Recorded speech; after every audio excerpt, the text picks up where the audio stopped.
আন্দোলনে অচল এনবিআর, চাকরির অত্যাবশ্যকীয় করে সবাইকে কর্মস্থলে যোগ দেওয়ার নির্দেশ, অন্যথায় কঠোর ব্যবস্থার হুঁশিয়ারি।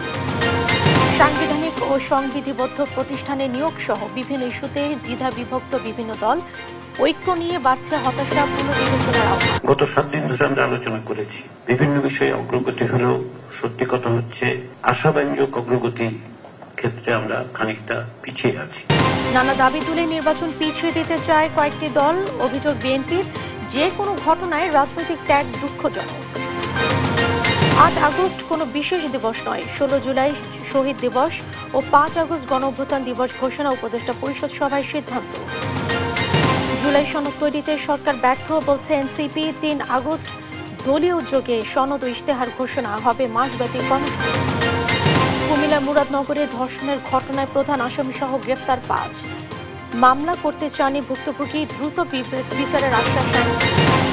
এবং কাল মিরপুরে বিসিবির 3য় বোর্ড সভা, শ্রীলঙ্কা সিরিজ পর্যালোচনা পাশাপাশি আসতে পারে নতুন টেস্ট অধিনায়ক নিয়ে সিদ্ধান্ত। সংবাদ সন্ধ্যা দেখছিলেন, সংবাদ শিরোনাম, সঙ্গে আছে আমি জেসিকা বেদিন। বিস্তারিত। শাটডাউন কর্মসূচিতে অচল জাতীয় রাজস্ব বোর্ড, অনতিবিলম্বে আন্দোলনরত নিজ কর্মস্থলে যোগ দেওয়ার নির্দেশ দিয়েছে সরকার, অন্যথায় কঠোর ব্যবস্থার হুঁশিয়ারি দিয়েছে বিবৃতি দেওয়া হয়েছে। এর আগে কর ও শুল্ক সংক্রান্ত কার্যক্রমকে অত্যাবশ্যকীয় সেবা ঘোষণা করে সরকার। এদিকে এনবিআর এর 6 কর্মকর্তার বিরুদ্ধে রাজস্ব ফাঁকির সুবিধা দেওয়ার অভিযোগ অনুসন্ধানে নেমেছে দুদক। আর আন্দোলনকারী কর্মকর্তাদের সঙ্গে কোনো বৈঠক হচ্ছে না বলে জানান অর্থ উপদেষ্টা ডক্টর সালেউদ্দিন আহমেদ। মোহাম্মদ আলাউদ্দিনের রিপোর্ট। এক দফা দাবিতে দ্বিতীয় দিনের মতো জাতীয় রাজস্ব বোর্ডে শাটডাউন কর্মসূচি চালায় এনবিআর সংস্কার ঐক্য পরিষদ। রোববার সকাল থেকে রাজধানী সহ সারা দেশে এই কর্মসূচি চালায় তারা। এ সময় এনবিআর চেয়ারম্যানের পদত্যাগ দাবি করে রাজস্ব খাত সংস্কারে অংশ নিতে চায় বলে জানায় আন্দোলনকারীরা। আন্দোলনের শেষ এই পর্যায়ে এসে আমাদের দফা 1 দাবি 1 চেয়ারম্যানের পদত্যাগ। আজকে বা কালকের মধ্যে একটি আলোচনার খবর আমরা পাচ্ছি। তো আলোচনার ডাক পেলে তো যাব, আমরা সবসময় যেতে প্রস্তুত, আলোচনাতে কোনো না। এরপর আন্দোলনকারীদের 20 সদস্যের একটি প্রতিনিধি দল সচিবালয়ে গেলে বৈঠক হচ্ছে না বলে সাফ জানিয়ে দেন অর্থ উপদেষ্টা। বলেন কর্মকর্তারা শাটডাউন কর্মসূচি পালন করতে চাইলে করুক। ঠিক আছে, বৈঠক হবে না, ওটা আমি বলতে প্রেস রিলিজ যাবে। এই বিষয় নিয়ে কোনো আলোচনা হয়েছে স্যার? কি হবে ওদের ব্যাপারে কি সিদ্ধান্ত হবে স্যার? 1 তারিখে তো আপনার বৈঠক, ওদের সাথে বৈঠক, ওইটাই হবে নাকি? ওটার সম্বন্ধে সিদ্ধান্ত নেই, আজকে হচ্ছে না স্যার, বৈঠক আজকে হচ্ছে না। রোববার বিকেলে এনবিআর এর সেবাকে অত্যাবশ্যকীয় ঘোষণা দিয়ে বিবৃতি দেয় প্রধান উপদেষ্টার প্রেস উইং। অতি জরুরি আমদানি, রপ্তানি ও বৈদেশিক বাণিজ্যের কার্যক্রম চলমান রাখতে জাতীয় রাজস্ব বোর্ডের আওতাধীন সব customs house, ICD, bond commissionerate এবং শুল্ক স্টেশনসমূহের সব শ্রেণীর চাকরিকে অত্যাবশ্যকীয় সার্ভিস ঘোষণা করার সিদ্ধান্ত জানানো হয় বিবৃতিতে। আর কর্মস্থলে যোগ না দিলে জনগণের স্বার্থে অর্থনীতি সুরক্ষায় কঠোর হবে সরকার বলে উল্লেখ করা হয় বিবৃতিতে। এদিকে প্রতিষ্ঠানটির 6 কর্মকর্তার বিরুদ্ধে রাজস্ব ফাঁকির সুবিধা দেওয়ার অপরাধে অনুসন্ধান শুরু হয়েছে বলে জানায় দুর্নীতি দমন কমিশন দুদক। এই 6 এনবিআর কর্মকর্তার বিরুদ্ধে গেল 20 থেকে 25 বছর ধরে অবৈধ সম্পদ অর্জনের অভিযোগ রয়েছে বলেও জানায় সংস্থাটি। ভ্যাট ও কর ফাঁকির সুযোগ করে দিয়ে ও নিজে লাভবান হয়ে রাষ্ট্রকে ক্ষতিগ্রস্ত করার মাধ্যমে দুর্নীতি, স্বজনপ্রীতি ও অনিয়মের মাধ্যমে জ্ঞাত আয় বহির্ভূত অবৈধ সম্পদ অর্জন করেছেন। মোহাম্মদ আলাউদ্দিন, দেশ টিভি, ঢাকা। সাংবিধানিক ও সংবিধিবদ্ধ প্রতিষ্ঠান নিয়োগের কাঠামো তৈরির প্রস্তাব রাজনৈতিক দলগুলোকে পুনর্বিবেচনার আহ্বান জানিয়েছেন জাতীয় ঐকমত্য কমিশনের সহসভাপতি অধ্যাপক আলী রিয়াজ। দ্বিতীয় ধাপে 8ম দিনের বৈঠক শেষে সংবাদ সম্মেলনে এই আহ্বান জানান তিনি। নির্বাচন কমিশন, দুর্নীতি দমন কমিশন, সরকারি কমিশন, মহাসচিব, মহা হিসাব নিরীক্ষক ও নিয়ন্ত্রক, জাতীয় মানবাধিকার কমিশন, তথ্য কমিশন জবাবদিহিতার ক্ষেত্রে গুরুত্বপূর্ণ ভূমিকা পালন করে উল্লেখ করে আলী রিয়াজ বলেন, এই 6টি কমিশন সহ আইনের দ্বারা নিয়োজিত কমিশনগুলোতে নিয়োগের ক্ষেত্রে আলাদা কমিটি অত্যন্ত গুরুত্বপূর্ণ। যেসব দল প্রস্তাবনার বিষয়ে এখন দ্বিমত করছে, জাতির স্বার্থে তাদের দলীয় সিদ্ধান্ত পুনর্বিবেচনার আহ্বানও জানান তিনি।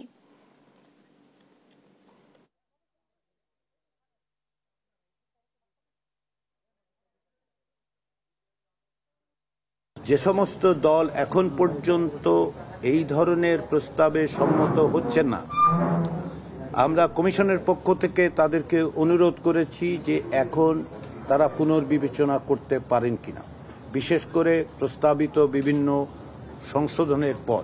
এটা আমাদের অনুরোধ। বিভিন্ন রাজনৈতিক দল তারাও অনুরোধ করেছেন, যারা এটি সমর্থন করেন, যারা এটি সমর্থন করছেন না তাদেরকে অনুরোধ করেছেন। সাংবিধানিক ও সংবিধিবদ্ধ প্রতিষ্ঠানে নিয়োগ ইস্যুতে আজও একমত হতে পারেনি রাজনৈতিক দলগুলো। বিভিন্ন ইস্যুতে আলোচনায় দ্বিধা বিভক্তিতে ঐক্য নিয়ে হতাশা কোনো রাজনৈতিক দল। আর কেউ কেউ বলছে নীতিগত ঐক্যমতের জায়গাগুলো নিয়ে ভবিষ্যতে কাজ করবে নির্বাচিত সরকার। সাইফুল রিপনের প্রতিবেদন। একটা বিরতির পরে আবার আজকে শুরু করতে যাচ্ছি। জাতীয় ঐকমত্য কমিশনের দ্বিতীয় ধাপের ৮ম দিনের বৈঠকে আলোচনার নির্ধারিত বিষয় ছিল সাংবিধানিক ও সংবিধিবদ্ধ প্রতিষ্ঠানের নিয়োগ কমিটি গঠন, দ্বিকক্ষ বিশিষ্ট পার্লামেন্ট, উচ্চকক্ষের নির্বাচন প্রক্রিয়া, উচ্চকক্ষের দায়িত্ব ও ভূমিকা। আলোচনা হয় সংসদের সংরক্ষিত নারী আসন নিয়েও। জাতীয় ঐকমত্য কমিশনের পক্ষ থেকে বৈঠকে বিভিন্ন ইস্যুতে আলোচনা হলেও ঐকমত্যের জায়গায় আসতে না পারায় হতাশা জানায় বেশ কয়েকটি রাজনৈতিক দল। কিছু ইস্যুতে নীতিগত ঐকমত্যে আসার কথাও জানায় কয়েকটি রাজনৈতিক দল। এই কনস্টিটিউশনাল পজিশনগুলো যদি আমরা এখন রিভাইভ করতে না পারি, এখন রক্ষা করতে না পারি, তাহলে গণতন্ত্রের কথা যেটা বলছি সেটাকে সেফগার্ড করার মতো প্রতিষ্ঠান না থাকলে কিরকম করে হবে। কমিটির নামে, কাউন্সিলের নামে একটা সুপ্রা বডির বিরোধিতা করেছি, কিন্তু নিয়োগ কমিটি দরকার বলে আমরা মনে করি। চেক অ্যান্ড ব্যালেন্স দরকার, হ্যাঁ, কিন্তু আমরা বলেছি একমত না হলে এটা করার দরকার নেই। নির্বাচিত সরকার পথ চলতে যেন কোন রকম বাধা প্রাপ্ত না হয়, মসৃণ ভাবে পথ চলতে পারে, এই জন্য আমরা মনে করছি এই জাতীয় কমিটি গঠন করার কোনো প্রয়োজন নেই। অধিকাংশ দল সংসদের নিম্ন কক্ষের পাশাপাশি উচ্চ কক্ষের ব্যাপারে সবার একটা সাধারণ মতৈক্যের জায়গাটা আছে। কয়েকটা দলের ভিন্ন মত আছে, আজকেও তারা সেটা আলাপ করেছেন।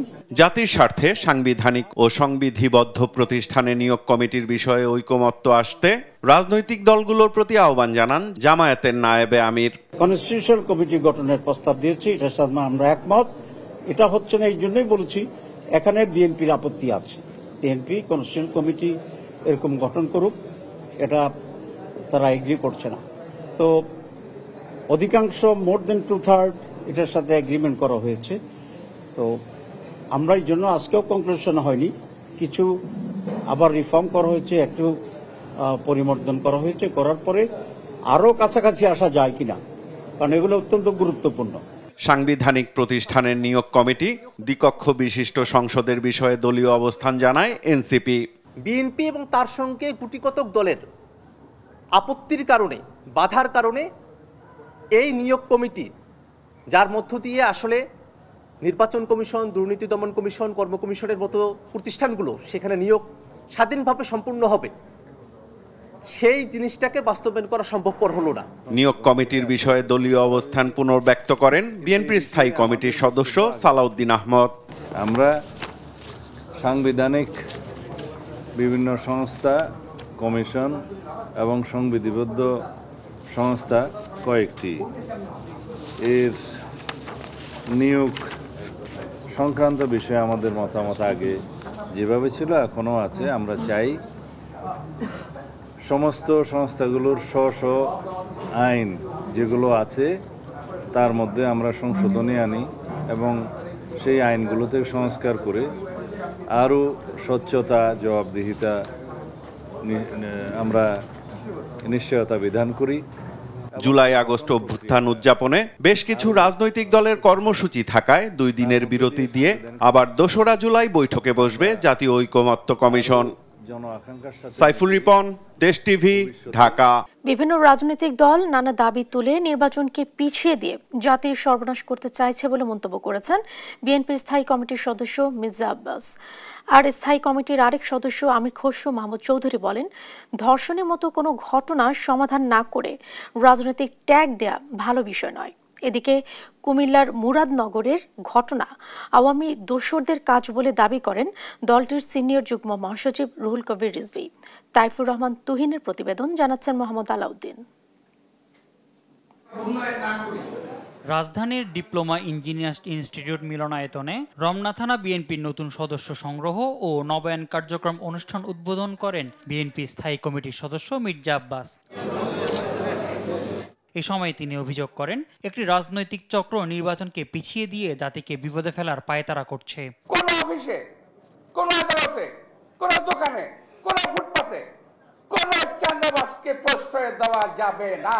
আওয়ামী লীগের দোসররা যাতে বিএনপিতে স্থান না পায় সেদিকে নজর রাখার পাশাপাশি বিএনপির নামে চাঁদাবাজি বন্ধে দলের ত্যাগী নেতাদের প্রতি আহ্বান জানান তিনি। পুরনো এবং নতুনের সংমিশ্রণে একটি নতুন সুন্দর দল হবে, শক্তিশালী হবে, কিন্তু তার অর্থ এই নয় যে বিতাড়িত আওয়ামী লীগের দোসরদেরকে আমরা জায়গা দেব। এদিকে নয়াপল্টনে বিএনপির কেন্দ্রীয় কার্যালয়ে সংবাদ সম্মেলনে দলের সিনিয়র যুগ্ম মহাসচিব রুহুল কবির রিজভী বলেন, আওয়ামী লীগের দোসররা বিএনপি ও সরকারের ওপর কালিমা লেপনে নানা অপকর্ম করছে। যারা ব্যাংক শূন্য করে দিয়েছে, লোপাট করেছে, তাদের খপ্পরে আর না পড়ে, এটা যাতে তৎকালীন ক্ষমতাসীনরা তাদের পরিবার পরিজন ঘনিষ্ঠজনদের জন্য টাকা পাচার করে তারা সুখে শান্তিতে থাকার যে প্রচেষ্টা নিয়েছে প্রজন্মের পর প্রজন্ম ধরে, সেই ধরনের বাংলাদেশ যেন আর কখনোই ফিরে না আসে। এদিকে বিকালে গুলশানে বিএনপি চেয়ারপারসনের কার্যালয়ে মহাসচিব মির্জা ফখরুল ইসলাম আলমগীরের সঙ্গে বৈঠক করেন কানাডিয়ান হাই কমিশনার। এতে বাংলাদেশের আগামী নির্বাচন সহ দুই দেশের পারস্পরিক সম্পর্কের উন্নয়নের নানা দিক নিয়ে আলোচনা হয়। বৈঠকের পর সাংবাদিকদের সঙ্গে কথা বলেন স্থায়ী কমিটির সদস্য আমির খুসরু মাহমুদ চৌধুরী। বলেন, কুমিল্লার ঘটনাটি দুঃখজনক। আগামী দিনে নির্বাচনের সুবিধা নেওয়ার জন্য, নিজেদের নির্বাচনী বৈতরণী পার হওয়ার জন্য এই ধরনের কর্মকাণ্ডকে সমাধান না করে এটাকে রাজনীতিকরণের যে কথাবার্তা চলছে, এটা দুঃখজনক। আগামী ফেব্রুয়ারিতে জাতীয় নির্বাচন আয়োজনে সংশ্লিষ্ট সভায় প্রস্তুতি নিচ্ছে বলেও মন্তব্য করেন আমির খুসরু। মোহাম্মদ সাকিব, দেশ টিভি, ঢাকা। ৮ আগস্ট নতুন বাংলাদেশ দিবস পালন করবে না অন্তর্বর্তী সরকার। তবে 16 জুলাই জুলাই শহীদ দিবস ও 5 আগস্ট জুলাই গণঅভ্যুত্থান দিবস পালন করা হবে। প্রধান উপদেষ্টা ডক্টর মোহাম্মদ ইউনূসের সভাপতিত্বে উপদেষ্টা পরিষদের বৈঠকে এর সিদ্ধান্ত হয়। সভায় সিআরপিসি সংশোধন ও ঢাকায় জাতিসংঘের মানবাধিকার বিষয়ক হাই কমিশনারের কার্যালয় স্থাপনের প্রস্তাব অনুমোদন দেয় উপদেষ্টা পরিষদ। পরে আইন উপদেষ্টা জানান, মিথ্যা মামলায় তদন্তের হয়রানি থেকে মুক্তি পাবে নিরপরাধ মানুষ। ফাহিম ইউসুফের রিপোর্ট। প্রধান উপদেষ্টা ডক্টর মোহাম্মদ ইউনূসের সভাপতিত্বে বসে উপদেষ্টা পরিষদের বৈঠক। সভায় 16 জুলাই জুলাই শহীদ দিবস ও 5 আগস্ট জুলাই গণ অভ্যুত্থান দিবস পালনের সিদ্ধান্ত হয়। সেই সঙ্গে 8 আগস্ট নতুন বাংলাদেশ দিবস পালনের সিদ্ধান্ত বাতিল করে উপদেষ্টা পরিষদ। সভা শেষে ফরেন সার্ভিস একাডেমিতে ব্রিফ করেন আইন উপদেষ্টা ডক্টর আসিফ নজরুল। জানান, মামলা বাণিজ্য ও ভুয়া তথ্য দিয়ে মামলার মাধ্যমে নিরপরাধ মানুষের হয়রানি ঠেকাতে সিআরপিসিতে নতুন বিধান যুক্ত করা হবে। মামলা বাণিজ্য হচ্ছে, অসংখ্য লোককে আসামি করা হচ্ছে এবং যাদের বিরুদ্ধে প্রিলিমিনারি রিপোর্টে, পুলিশের প্রাথমিক রিপোর্টে কোনো রকম এভিডেন্স পাওয়া যাবে না, তাদেরকে আদালত প্রাথমিক স্টেজে, প্রি ট্রায়াল স্টেজে বিচার শুরু করার আগে ডিসচার্জ করে দিতে পারবেন। পুলিশ ও বিচার প্রশাসন একসঙ্গে কাজ করবে এমন আশাবাদ জানিয়ে আইন উপদেষ্টা বলেন, এতে মামলার তদন্ত পর্যায়ে হয়রানি থেকে মুক্তি পাবেন নিরপরাধ মানুষ। প্রশাসন ওনারা একসাথে কাজ করে। তিনি আরো জানান, ঢাকায় প্রাথমিকভাবে 3 বছরের জন্য জাতিসংঘের মানবাধিকার বিষয়ক কার্যালয় চালু হচ্ছে। এ সংক্রান্ত প্রস্তাব নীতিগত অনুমোদন দিয়েছে উপদেষ্টা পরিষদ। OHCHR মিশনের একটা অফিস বাংলাদেশে হবে, এই লক্ষ্যে ওনারা আলোচনা করছিলেন। তো এই আলোচনা একটা উল্লেখযোগ্য অগ্রগতি হয়েছে। আমরা যে ড্রাফট MOU বা সমঝোতা স্মারক, সেটা আজকে মন্ত্রী পরিষদের সভায় নীতিগতভাবে অনুমোদিত হয়েছে। এছাড়া জাতীয় রুফটপ সোলার কর্মসূচি বাস্তবায়নের প্রস্তাব অনুমোদন দিয়েছে উপদেষ্টা পরিষদ। ফাহিম ইউসুফ, দেশ টিভি, ঢাকা। জুলাই ঘোষণাপত্র প্রকাশে সরকার ব্যর্থ হয়েছে অভিযোগ করে আগামী 3 আগস্ট কেন্দ্রীয় শহীদ মিনারে জুলাই ইশতেহার ও ঘোষণাপত্র পাঠ করবে জাতীয় নাগরিক পার্টি এনসিপি। রোববার সকালে কেন্দ্রীয় কার্যালয়ে আয়োজিত সংবাদ সম্মেলনে এই ঘোষণা দেন দলের আহ্বায়ক নাহিদ ইসলাম। জুলাই আগস্ট গণ অভ্যুত্থানের বর্ষপূর্তি উপলক্ষে দলীয় কর্মসূচি ঘোষণা করেন তিনি। তন্দ্রা তারুণের রিপোর্ট। ঘটনা এসেছে নতুন মোড়। স্থানীয় গুঞ্জন, পারিবারিক সম্পর্ক ও সামাজিক চাপে জন্ম নেয়া এই ঘটনার পেছনের গল্প ধীরে ধীরে প্রকাশ্যে আসছে। এদিকে ঘটনার মূল আসামি ফজর আলীকে ঢাকা থেকে গ্রেফতার করেছে কুমিল্লা জেলা পুলিশ। আর ভিকটিমের ভিডিও সামাজিক মাধ্যমে ছড়িয়ে দেওয়ার অভিযোগে আরও 4 জনকে গ্রেফতার করা হয়। এই নিয়ে আইন উপদেষ্টা আসিফ নজরুল বলেন, দ্রুততম সময়ে মুরাদনগরের ঘটনার বিচার করা হবে। সহকর্মী সুমন কবিরের তথ্যছবিতে আরও জানাচ্ছেন সালমা জাহান। কুমিল্লার মুরাদনগরে বৃহস্পতিবার রাতে এক গৃহবধূকে ধর্ষণের অভিযোগে যুবক ফজর আলী স্থানীয়দের হাতে আটক হন। সে সময় কয়েকজন ভিকটিমের আপত্তিকর ভিডিও ধারণ করে সামাজিক যোগাযোগ মাধ্যমে ছড়িয়ে দেয়। মুরাদনগর থানা পুলিশ ঘটনাস্থলে আসার আগেই পালিয়ে যান অভিযুক্ত ফজর আলী।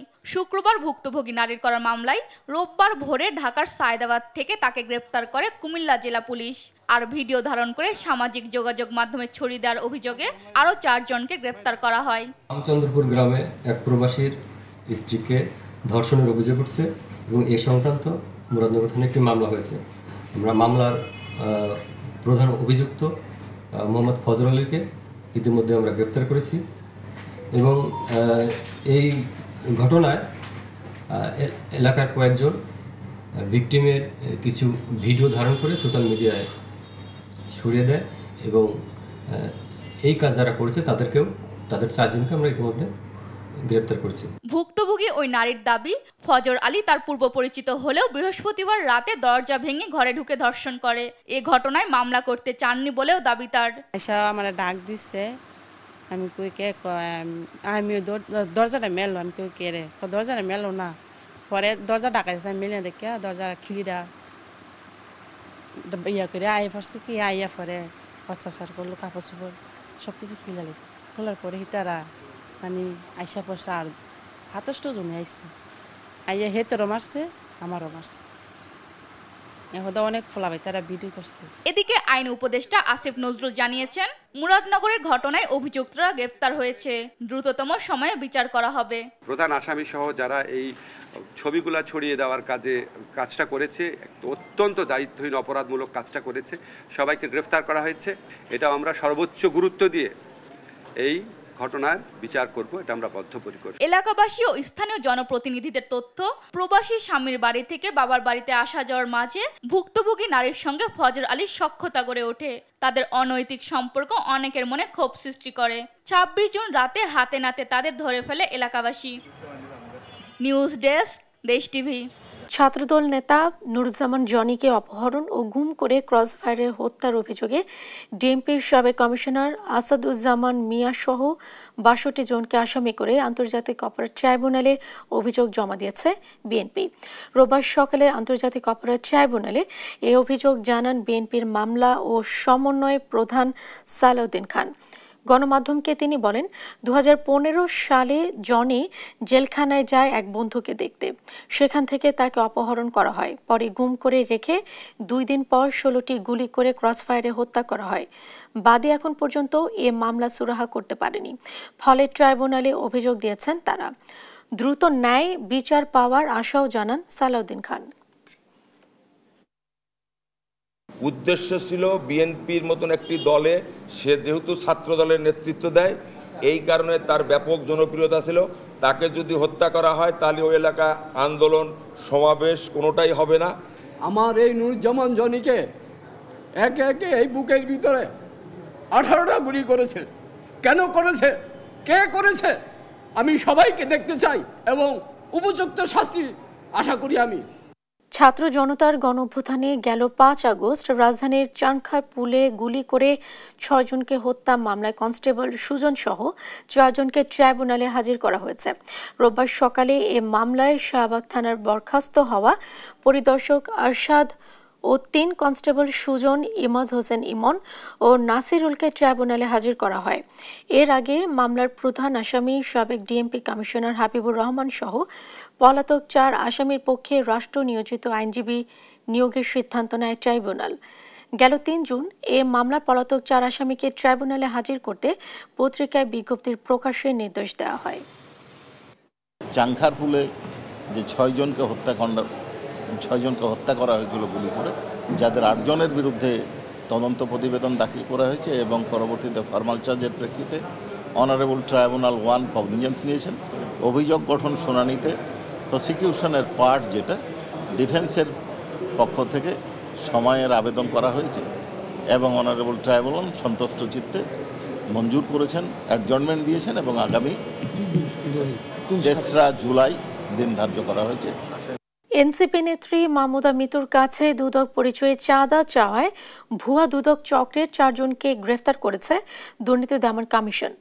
রোববার দুদকের প্রধান কার্যালয়ে সংস্থাটির মহাপরিচালক আব্দুল আল জাহিদ এই তথ্য জানান। গ্রেফতার ব্যক্তিদের কাছ থেকে জব্দ করা হয় ক্যামেরা, মাইক্রোফোন, 6টি মোবাইল ফোন, 23টি সিম কার্ড সহ বিভিন্ন প্রতিষ্ঠানের আইডি কার্ড ও 2টি পাসপোর্ট। চক্রের সদস্যরা দীর্ঘদিন যাবৎ এই ধরনের প্রতারণা করে আসছে। দুদকের নামে কেউ চাঁদাবাজি করলে 106 নম্বরে যোগাযোগ করার আহ্বানও জানান মহাপরিচালক।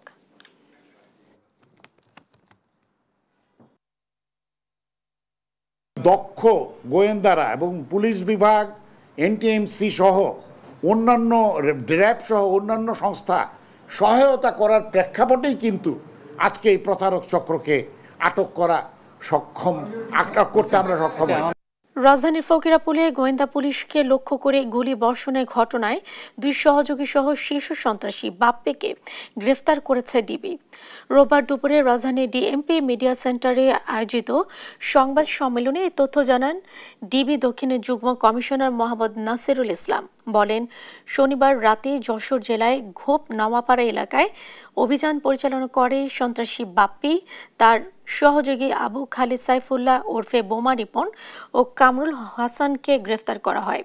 তাদের কাছ থেকে 3টি বিদেশি পিস্তল, 6টি গুলি ভর্তি ম্যাগাজিন সহ 151 রাউন্ড গুলি উদ্ধার করা হয়।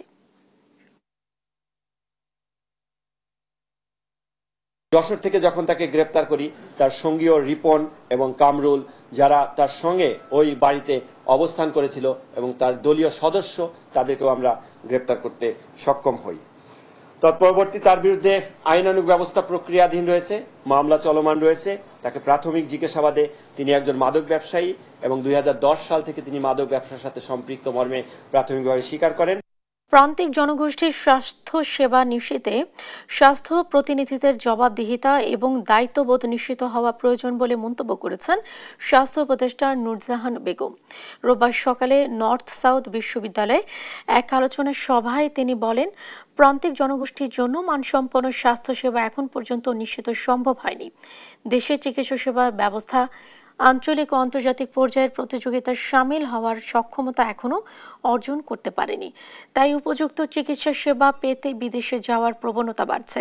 বর্তমানে আর্টিফিশিয়াল ইন্টেলিজেন্স, বায়োমেডিক্যাল টেকনোলজি সহ নানা ধরনের চ্যালেঞ্জ ও সম্ভাবনা তুলে ধরে এখন থেকেই প্রস্তুতি নিতে হবে বলে জানান উপদেষ্টা। Professionals' competence must be based with compassion and social responsibilities if we really want to build better healthcare system for our people, for us. I humbly urge our universities, ask you researchers to research every case study that prioritize extraction over justice, replace it with a social business that solves a Bangladeshi specific problem.